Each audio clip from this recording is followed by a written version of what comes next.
कभी अगर बनना हो तो बाज बनना, लेकिन कभी तोता मत बनना। तोता बोलता तो बहुत है, लेकिन ज्यादा ऊंचाई तक उड़ नहीं सकता। बाज बोलता बहुत कम है, लेकिन सबसे ऊंचाई पर उड़ता है, और बाकी पंछियों का राजा होता है एक बाज। आज मैं आपको 5 ऐसे पॉइंट्स बताऊंगा जो कि हर इंसान को बाज से सीखना चाहिए, और लाइफ की बहुत बड़ी लर्निंग है इन 5 पॉइंट्स में। पहला लेसन, ईगल फ्लाई अलोन। बाज अकेले उड़ता है और बाकी पंछियों के मुकाबले सबसे ऊंचाई पर उड़ता है। बाज अकेले उड़ेगा, लेकिन कभी भी चिड़िया और छोटे पंछियों के साथ नहीं उड़ेगा। बाज हमेशा या तो बाज के साथ उड़ता है या फिर अकेला उड़ता है।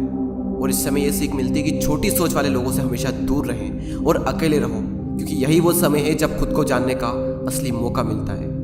दूसरा लेसन, बाज का विजन बहुत ज़्यादा क्लियर होता है और बहुत ज़्यादा स्ट्रॉन्ग होता है। बाज अपने शिकार को 5 किलोमीटर दूर से ही देख लेता है, और जब एक बार उसे अपना लक्ष्य दिख जाता है तो उसके बाद चाहे रास्ते में कितनी भी मुश्किलें क्यों ना आए, वो अपने लक्ष्य को हासिल करके ही दम लेता है। इससे भी एक बहुत बड़ी सीख मिलती है कि अपना विजन क्लियर रखो और उसे हासिल करने में फिर चाहे कितनी भी मुश्किलें क्यों ना आए, पीछे मत हटो उस बाज की तरह। तीसरा लेसन, बाज कभी भी मरे हुए जानवरों को नहीं खाता, वो हमेशा जिंदा शिकार करता है। और इससे हमें यह सीख मिलती है कि जो हमारा पास्ट है वो मर चुका है, तो अपने उन मरे हुए सड़े हुए थॉट्स पर ध्यान मत दो और अपनी आने वाली ताज़ी फ्रेश जिंदगी पर ध्यान लगाओ।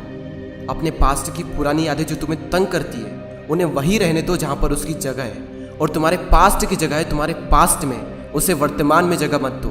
क्योंकि एक बार अगर तुम्हारा पास्ट तुम्हारे प्रेजेंट में आ गया तो तुम्हारा पास्ट तुम्हें कभी प्रेजेंट में नहीं रहने देगा। पास्ट में तुम्हारे साथ कितना भी बुरा क्यों ना हुआ हो, वो सब यादें, वो सब थॉट्स मर चुके हैं, और उस बाज की तरह बनो जो कभी भी मरी हुई चीज़ों को नहीं खाता। चौथा लेसन, जब आंधी तूफान आते हैं तो बाज बहुत ज़्यादा एक्साइटेड हो जाता है। जब बारिश होती है तो सारे पंछी छिपकर बैठ जाते हैं, लेकिन बाज को बड़ा मज़ा आता है। जब तेज हवाएं चलती है तो बाज उन हवाओं के सहारे और तेज़ी से ऊपर की ओर उठता है, और ऊपर उड़ते उड़ते इतना ऊपर उड़ जाता है कि बादलों से भी ऊपर पहुंच जाता है। और इससे भी एक बहुत बड़ी सीख मिलती है कि मुसीबत में मज़ा ढूंढो। और नेपोलियन हिल ने एक बार कहा था कि हर बड़ी चुनौती अपने साथ में एक बहुत बड़ा अवसर लेकर आती है। तो उस बाज की तरह तुम भी अपने अवसर को पहचानो, और जिस दिन तुमने अवसरों को पहचान लिया तो सारी मुश्किलें तुम्हारे नीचे होगी और तुम उन मुश्किलों के ऊपर होगे।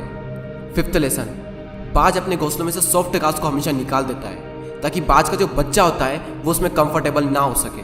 क्योंकि अगर वो घोंसले में कंफर्टेबल हो गया तो वो वहीं रहना पसंद करेगा, लेकिन बाज ऐसा कभी होने नहीं देता। बाज एक पंछी है और उसे भी ये बात पता है कि there is no growth in comfort zone. लेकिन हम तो इंसान है ना, और इंसान होने के बावजूद भी कई सारे लोग इस बात को समझते ही नहीं। आप जितना ज़्यादा कंफर्ट जोन में रहोगे, आपकी लाइफ आने वाले टाइम में उतनी ही ज़्यादा अनकंफर्टेबल हो जाएगी।